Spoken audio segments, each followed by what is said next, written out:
Now I'm going to tell you 5 stories, and each story will be 10 times scarier than the previous one. Are you ready? Let's go. Buck and his friends Connie and Keith travel across the state of Arizona and approach the border between Mexico and the United States. They are having a drink, and Connie asks to stop the car to go to the restroom. The guys find a roadside cafe. Keith buys drinks and snacks and notices that the owner of the place is Mexican. Buck and Connie come out of the restroom. We see that the owner of the cafe is lying on the floor with no signs of life. The fact is that the characters hate immigrants, so they consider every Mexican on the territory of the United States an enemy. Buck and his friends drive up to the border. They are going to catch illegals here and do something very bad to them. It turns out they have 2 tied-up Mexicans in the trunk of their car. One of the captives says he has already obtained U.S. citizenship and works as a designer, while the other is trying to escape. Unfortunately, Keith has a gun. Now they have only 1 captive. Connie is shocked. She didn't expect her friends to be real criminals. The second captive struggles to untie himself, however, he repeats the fate of the first one. There are already several crosses at this place, which means it's not the first time the men have come here. Connie grabs a rifle and knocks Keith out with the butt. At that moment, someone's hand reaches out of the ground. It looks like the Mexican has come back from the afterlife to get revenge on Keith.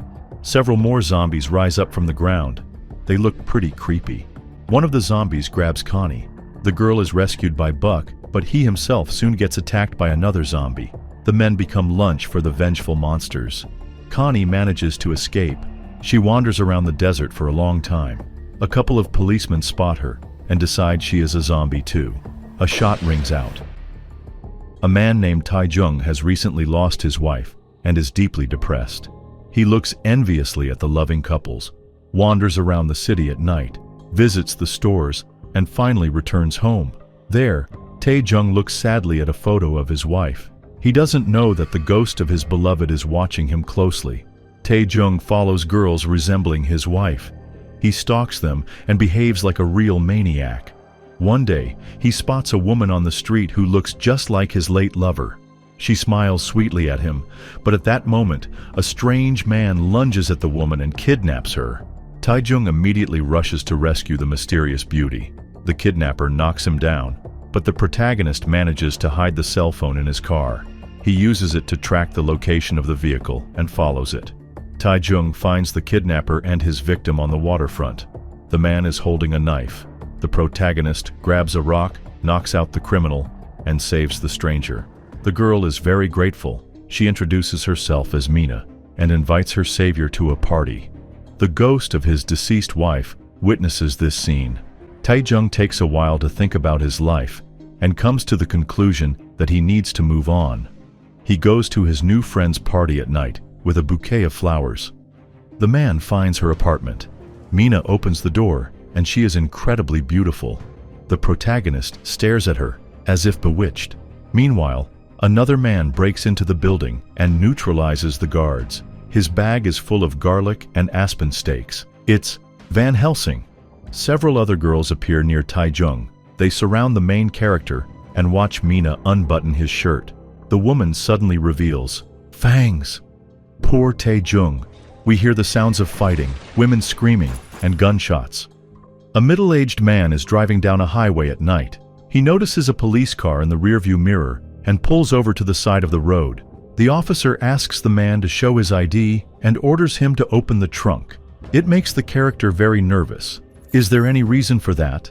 Well, it turns out that the man had recently cut something with a saw into pieces in the bathroom. Everything was stained red. Apparently, he was trying to cover up the crime. He stashed the pieces in his travel bag, washed up, got dressed, left a note for someone, put the bag in the trunk, and hit the road. As he drove off, strange noises were heard from the car. The man decided to check out what was going on, but didn't find anything suspicious. He continued on his way and heard the same sound again.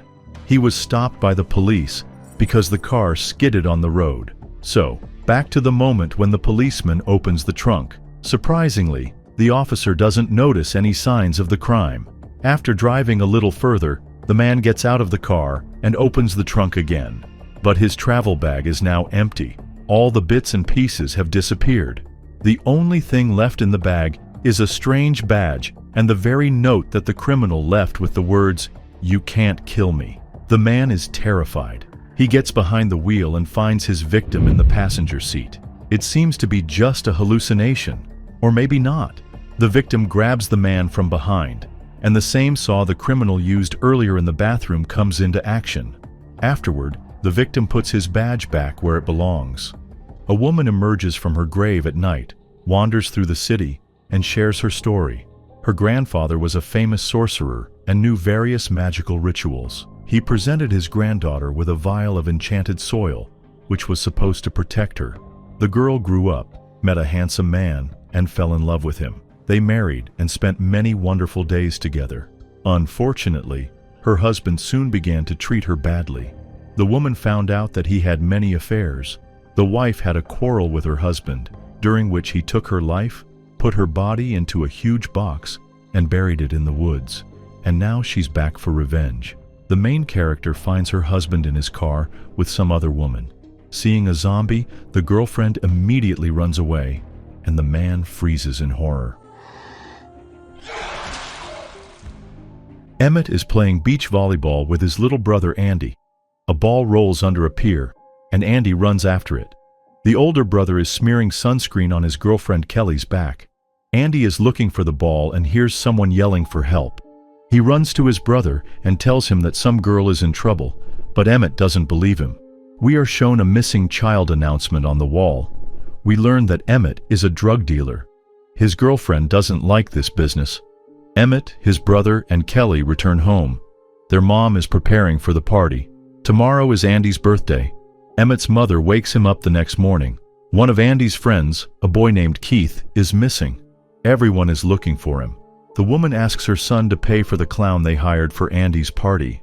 Emmett enters the kitchen and catches the clown rummaging through their fridge and behaving rather weirdly. The guy tries to kick the insolent clown out of the house, but he lunges at Emmett and bites his leg. The crazy clown runs away, and Kelly treats her boyfriend's wound. The guy's leg hurts badly, and it's hard for him to walk. During another illegal deal, he feels nauseous. Detectives come to Emmett's house to investigate Keith's disappearance. The youngster tells the cops that he was bitten by the clown, but the officers don't believe that's possible. Emmett notices that his wound looks worse and worse. Someone wanders outside their house at night and then goes into Andy's room. Emmett wakes up from his nightmare and heads to his brother's bedroom. The boy is fine, isn't he? Oh, never mind. It seems to be just another of Emmett's nightmares, as Andy sleeps sweetly in his bed. In the morning, Emmett sees that his face and skin have changed, as if someone has painted him with blue paint. He tries to shave off these horrible spots but ends up hurting himself even more. He has to bandage part of his face. Emmett notices Andy in the yard and feels incredibly hungry. Realizing this, the guy decides to leave home. For some strange reason, his pants have become too short, and his shoes are small and tight. Emmett puts on his mom's ruffled shirt and runs away. He texts his girlfriend a message saying he has to find the clown who bit him. Some time passes. Emmett turns more and more into a ravenous clown. Andy sorely misses his brother and tries to find him. Yet, Emmett can't return home. He is forced to hide his face and eat raw meat.